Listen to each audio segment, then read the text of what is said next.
Hey there everyone, what's up? Today, gonna do another impressions video, and this is on this game right here, Lost Heroes for the 3DS. And Lost Heroes is a first-person dungeon crawler, and it's an RPG obviously, but it's it's a licensed RPG in the sense that it has three groups of characters that are crossing over together into a single RPG, and that is Gundam, Ultraman, and Kamen Rider. And those three cross over into this RPG and fight together and against various enemies from those worlds. And it's actually not the first time that these have crossed over. There's been a couple other games, at least at least one on the Famicom and another RPG on the Super Famicom. That there's these characters crossing over, but there's other games. I'm sure there's other ones besides that. But this game specifically is the only one I can think of that's a first-person dungeon crawler. If there are others, and I just don't know about it, please tell me because I'd actually like to play them. But I'm not actually a huge fan of any of these series. I don't like Gundam. I'm not a fan of Ultraman, and I don't really like Kamen Rider.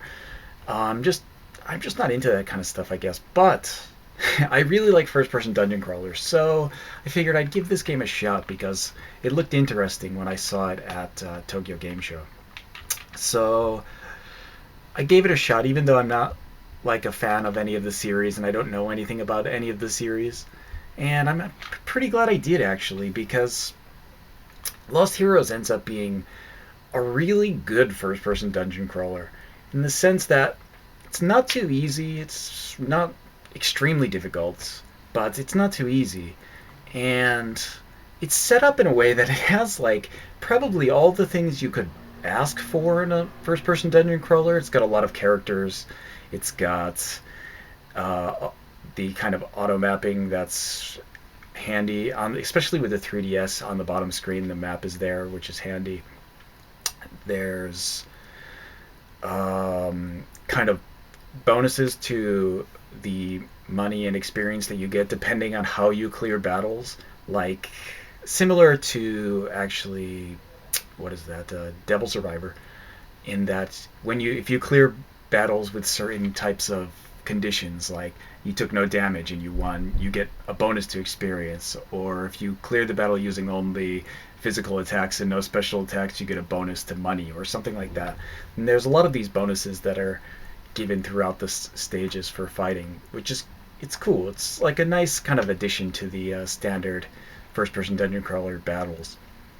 And of course, like I'm saying, it's a first-person dungeon crawler because all the game itself is first-person dungeon crawling, but the battles are kind of similar to what you'd expect from a first-person dungeon crawler. The enemies are static 2D images, but when you fight them, you have the option to show the animations. So when you do moves, your characters, which you don't normally see, will jump out onto the screen and do a move, which is actually pretty cool because when you do special moves, there's like, you know, just like something like Kamen Rider or Ultraman, they'll come out and they'll do like arm poses like this, and they'll do like some crazy jump off into space and shoot stuff. It's pretty awesome, actually. Another good thing about it was that the sound effects are spot on perfect for this kind of thing. If you've ever watched like any of the 70s like Kamen Rider stuff, like there's all these kind of, I don't know how to explain the sound effects. They're like space bleeps or something. That's like the only way I can explain it. But like all of the moves have that kind of exact sound effect from like the kind of 70s Sentai TV shows, which is really, I thought, like when I first heard them doing it, I thought, wow, it's really spot on. It's really nice. And I'm not even a big fan. I don't usually watch those kinds of shows. Sometimes, like every once in a while, we'll watch one or two, but I'm not like a huge fan or anything. I don't know anything about the characters, and almost all the characters that show up in the game, I don't know anything about. So, but it was still fun because they really nailed the first-person dungeon crawling. It's a really solid game. But let's get into the content more than the kind of mechanics. There are different types of dungeons. You've got The regular kind of battle dungeons where you're the characters roaming around, and there's also something called a random dungeon that you can create from the main base. So it's just like a randomly generated dungeon that is like 1 to 3 floors, and at the end there'll be a boss battle. And usually the boss battle is just stronger versions of regular enemies. But that's just for the random dungeons. There's just an option to get some extra experience there or get some kind of extra items if you need them, which is, always helpful. But beyond that, there's also something called, or the third type of dungeon is called a ride dungeon, and you have like a kind of drill machine that you're riding around in. It's like a little spaceship or something. And the teams use it, but you only have you're not using each character separately. They're each running a part of the machine, so you can have them like charge up this item and then someone else will shoot it, or use this attack against the enemy. And the enemies in there are always the huge ones. So like in Power Rangers or something, when the enemies grow super huge and they have to turn into the giant robots or something to fight, that's the kind of battles it is. So you'll have only one enemy at a time, and there'll be some huge kind of thing, a giant like evil Ultraman or something, or a giant monster of some kind, and you have to fight them with your ride machine. And I actually found those parts to be more challenging in some parts than in other parts, and it's because you can't level up the ride machine. You can find upgrades for it, but you have to find them in the stages, and it's actually kind of difficult sometimes to find them. And up until the end, I didn't realize I could find stuff in the dungeons randomly, and not in just in treasure chests. Where you a lot of the upgrades you find in chests, and then I found like towards the end I was stuck on a boss, and I couldn't figure out how to damage him because I hadn't upgraded one of my weapons that he was weak to, and I got all the chests and I got all the maps at 100%. And I couldn't figure out what I was missing, and then I realized, oh, I can actually find upgrades on the map by searching with the kind of special ability, and then it became really easy. I just after I found all the additional upgrades, it became like a real easy section of the game. But I think I probably made it more difficult on myself than I had to. But that was it's a pretty good like change of pace, because you have to think about fighting in a different way than your standard like just blow through the enemies. And if you level up enough, you can just auto battle everybody. And there's two types of auto battle actually. There's like the standard kind of you select the moves, but it won't play the animation, so it'll move quickly. But there's also the standard like everybody attacks normally auto battle, where it just blows through everything. And if you're really strong, you can just kind of use that all the time. So the battles are quick. And let me think of some other stuff. I have a list here of stuff I wanted to talk about. Oh yeah, each of the characters gets kind of special abilities that are their own, and you have a upgrade skill chart, which is cool. You can kind of level up your character how you want them to level up, and you can give them the kind of special attacks and upgrades that you feel like you can use. So if you're not using like a team up move, you're not using the character that it's a team up with, you don't have to upgrade that one. You can just skip over it and move to something else and just save that one till later, which is a good option, because it lets you kind of customize your characters, even though by the end of the game you'll probably have upgraded the lists for everybody. On the way you can kind of power yourself up pretty powerful without having to go through all the other stuff in the list.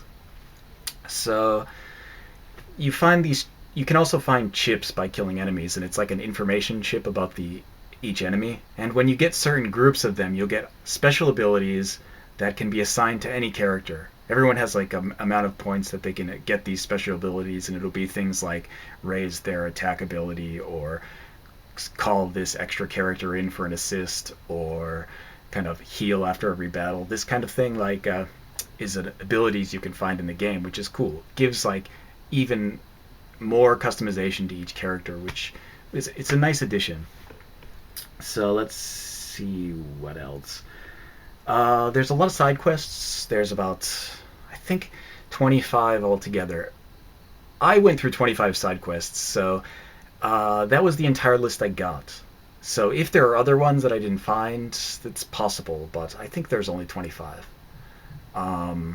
It's the subquests are really nice too, because it makes you go back to areas you haven't been before to finish maps that you didn't get 100% on. And you also get to kind of come in contact with characters you wouldn't have come in contact with in other cases, which is cool. I mean, it would be a lot more fun if I knew the characters and the stories for all of them, I think, but it was still fun even though I didn't know anything about the backstories. It still, like, gave you a little bit of depth to the characters, which is kind of cool. There's also a casino you can get in your base. There's a Ultraman monster that runs the casino after you find him, which is interesting. There's not that much to do in the casino. There's like a battle arena with some kind of strengthened boss battles, which is good. And then there's kind of a match game, like you're matching cards, like memory or something. And then slots. And I didn't upgrade that all the way, so I'm not sure if there's more stuff later on, or it just the chance of winning goes up as you upgrade.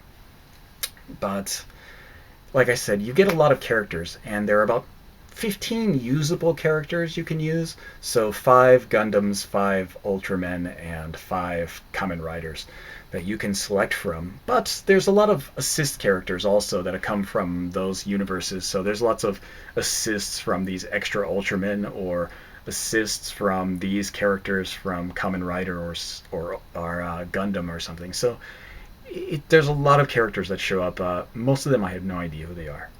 But again, it's a fun enough game that even if you don't know, it's still fun. So what else can I think about?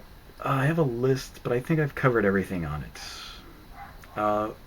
From your main base, I guess you have various conversations you can have with the characters in the base. So they're not usually helpful. They don't usually tell you anything, but sometimes they'll give you hints on where to go if you're lost. Like, oh, you should go here, or oh yeah, you don't forget to get this guy, or whatever they'll say, and it'll give you like some hints of what you should be doing for your main quests, which is, helpful if you've put the game down for a little while, or just are lost, didn't pay attention in the in the conversations they had after the boss battle or whatever. It's always helpful to talk to people in the base if you're lost. So I don't know. Overall, it's it's a pretty good game. I mean, I would recommend it actually, even if you're not a fan of any of those series.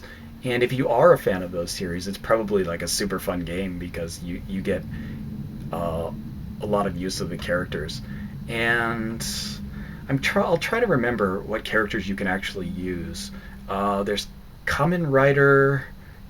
Kamen Rider 1, which is the first Kamen Rider, and then Kamen Rider 2 is a call-in character, and you have like Kamen Rider Den-O, I believe, and Kamen Rider Double, and Kamen Rider Oz, and Kamen Rider Black RX. Those are the Kamen Riders, and there's like Ultraman and Ultraman Zero and Ultraman 7 and Ultraman Taro and Ultraman Mebius, I believe, are the one's Ultraman you can use. And then Gundam, there's God Gundam or G Gundam, and New Gundam, Double O Gundam, I don't remember, Wing Gundam maybe? I don't remember the Gundams. Each character has their own type of special, like, the types of characters have their own kind of like focus, where the Ultramen are usually really strong, except only for 3 turns. They're strong for 3 turns, and then for 3 turns they're super weak. So you have to like plan around them becoming strong and weak. And then you have the Kamen Riders, which are usually a little faster, but they're not as strong, and they have a lot of special attacks. And then you have the Gundams, which are usually really strong, but really weak at the same time. They're strong in that, like, they usually have the strongest kind of physical attacks or shooting attacks, and they can usually attack all enemies, except they have the lowest health and the lowest defense, so they get destroyed really quickly, especially in the beginning of the game where the Gundams are really weak. later on when you get God Gundam, he's really strong, so it's always good to have him. I recommend him as a character because he's not only strong, he's also has a lot of health, so it's pretty helpful. But anyway, I don't want to get into like telling you about strategies for the game, but like anyway, the game Lost Heroes here just recently came out, a couple weeks ago, I think, but it's definitely worth it. I don't know that you could play it without knowing at least some Japanese. The attacks and stuff you don't really need to know. You could guess on those, but sometimes there's not a clear indication of where you should be going. Um, a lot of times on the map for your main quest, there's like a little bubble that kind of shows you where you should be going on the map. But side quests, you'd never figure it out. You'd have to, you really need to be able to read the Japanese for almost all of them.